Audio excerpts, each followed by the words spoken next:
For those of you that always get air bubbles when gluing your tips, this is for you.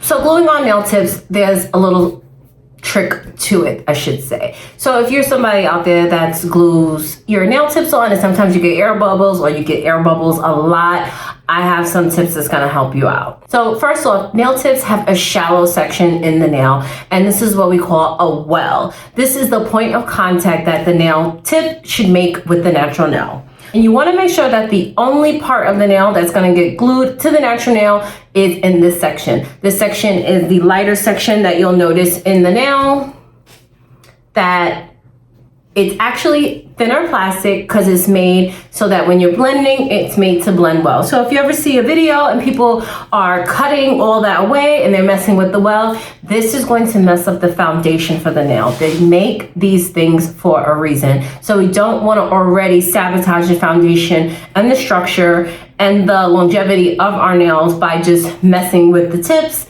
and keeping them as is, as needed. So there are several tips out there on the market today. While most of you might be familiar with this one, there are several different types of tips that you can have. So the first is what we call a half well. That is, again, this tip.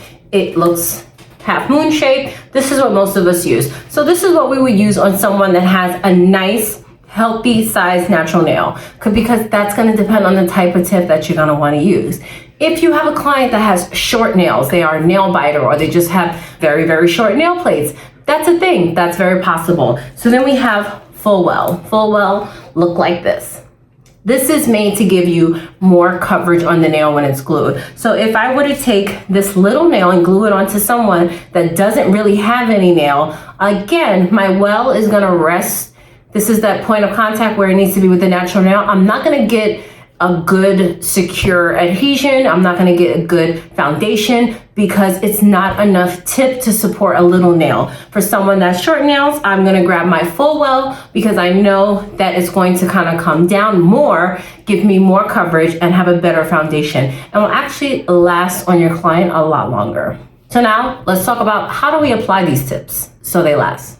Okay, so we have a finger here and I have my half well. Let's start with these nails first. So you can do glue either way. We can either put glue into the nail and apply, or we can put glue onto the finger and then glue that way. However, I do feel that you have a lot less chance of getting an air pocket if you put the glue onto the tip. So that's what I'm going to be doing because that's my tip to you and that's what I choose to do. So you want to make sure that you have enough glue that you see a small pool. So I want to put enough glue all the way side to side.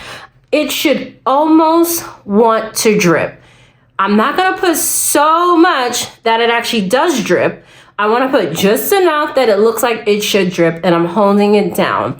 So you wanna take your tip and at a 45-degree angle. So a lot of people tend to glue backwards. You want to make that connection here first. I wanna make sure that it's connected left to right. Once I see that it's connected, I'm gonna press down and boom, no air pocket. You wanna see the glue spread. If you don't see it spread, lift it up. If you go this way, you can't see it connect and you can't see if there's gonna be air pocket. If you go down 45-degree angle and then place it downward, the chances are less likely that you're going to see that. So let's try that again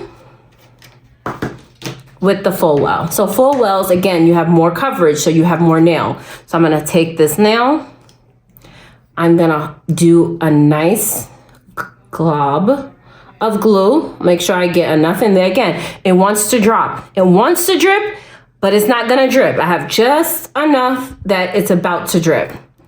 Turn it around, make that connection, and press down. Now let's say I was gonna get an air bubble. Let me try to make it so I get an air bubble. Let's say I'm going to try to push it before I go down. I'm gonna try to push that air bubble to anywhere on the side.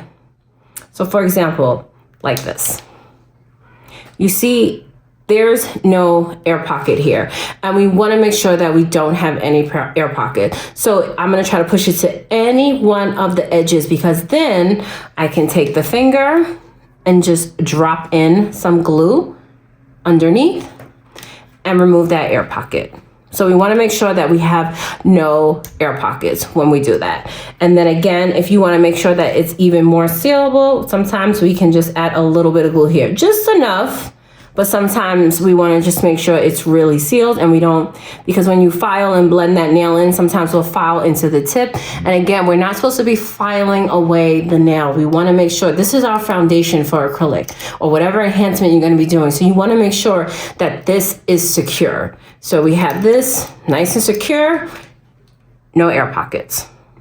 Remember that having an air pocket in a nail is very, very dangerous to your client. If an air pocket is there and we proceed with application, that is going to give some type of moisture that's going to build up from the nail plate, and that's going to cause a nice little environment for bacteria to grow and give our clients what we love in industry to call the greenie, the green nail. This is a surefire way to get a green nail and a bacterial infection if we have air pockets in our tips. We are already sabotaging our work and risking our clients' nails' health by doing this from jump as soon as we put the tip on and we create this air pocket. Do not forget to hit like and subscribe, and do not forget to tune in every day this month as I'm posting every day for Vlogmas leading up until Christmas. Nails, tips, tricks, tutorials, vlogs, all that good stuff. Thank you so much for watching, and I'll see you tomorrow. Bye.